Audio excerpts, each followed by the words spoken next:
The apologizing is for the way the team edited President Trump's speech to his supporters on January the 6th.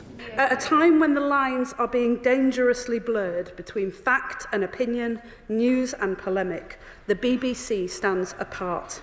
It is a light on the hill for people here and across the world. Trusted news and high-quality programming is essential to our democratic and cultural life.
The apologizing is for the way the team edited President Trump's speech to his supporters on January the 6th. It was public, we discussed it, and indeed the reservations and there were some people on the board who felt very strongly it was wrong, others defended it. It was discussed at Panorama, so they knew about that. But I think the point I'm making is, in hindsight, we should have acted earlier and taken a more formal position on it, which we've done more recently. Part of the problem is the way it was edited. Yeah. But what was the consequence of that? I think we just need to go into a bit more detail, which is what we finally did, which was the impression it left on the British audience, as opposed to the intention of the programme, which was to give the Panorama, the British audience, some understanding of how President Trump supporters were reading it. Now, that's quite a complicated set of thoughts, and we need to get that right.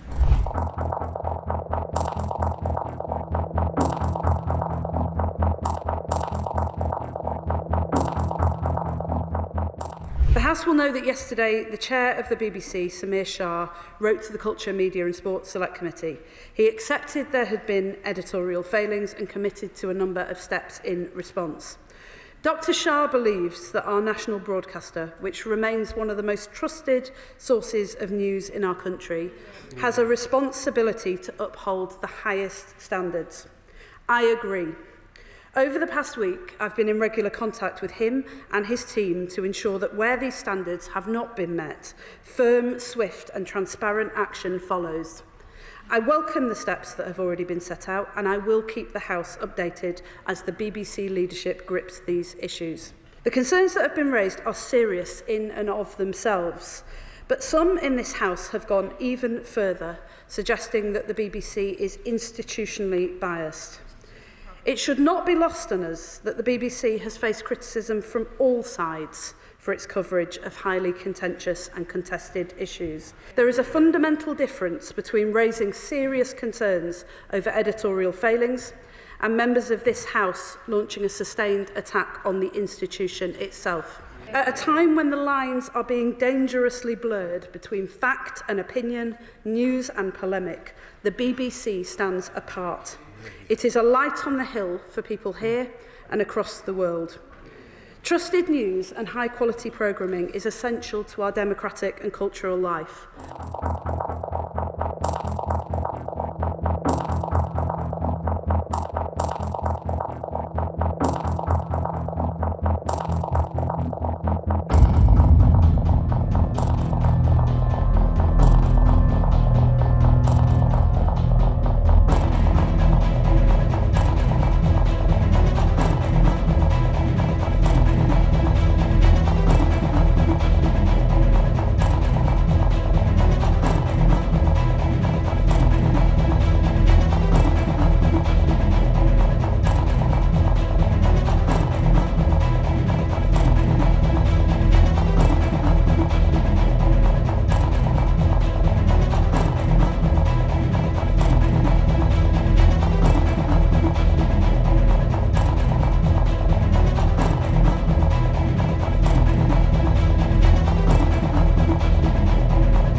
$25 crore गरीब गरीबी को परास्त करके बाहर निकले।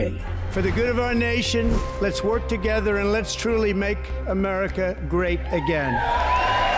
The fastest news breaks. Requested PM saying that look, you will have to speak to Putin and to Zelensky. The biggest newsmakers. The relationship with India is probably the most important bilateral relationship the U.S. will have for the rest of this century. The capital delivered quite an election result today. Expert analysis. The million-dollar question today is how to stop this dance of death. Ground reports. I'm standing at the crossroad of the Kumbh Mela. Behind me are more than 100 entry ghats. Long-form interviews. Exclusionary politics is reflected in Manipur case as well. You don't bother because this is a small state. Deep dive into burning issues. It's often said DRC could be the richest country in the whole world. It's because of what sits underneath. Why exactly did the US topple the Sheikh Hasina government? HD videos. We don't just break news, we break it down.